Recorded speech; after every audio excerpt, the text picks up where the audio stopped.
Where are all of the primary care physicians in New Mexico, and why are residents traveling out of state to get the care they need?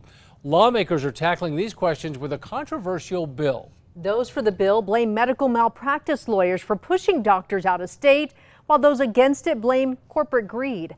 News 13's Bella Olage has both sides.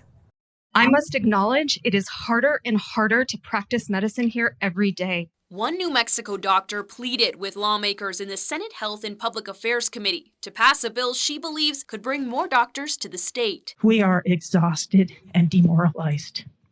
We are physically unable to meet the needs of our own patients and meet the demands of the state, and we can't access care for our patients because this shortage is across all specialties. But others oppose the bill, saying it won't actually fix the shortage and would hurt patients instead. This bill does nothing to make health care safer for New Mexico, and instead further limits injured patients' right to seek justice.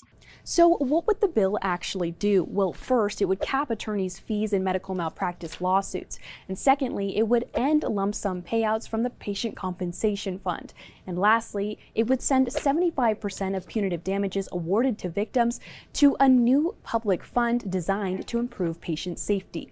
The number of cases and the settlements have gone up dramatically in the state. Sponsors argue New Mexico has no cap for attorneys' fees, which has attracted more lawsuits and increased the cost of insurance, which in turn burdens smaller practices. This bill does nothing to protect New Mexicans.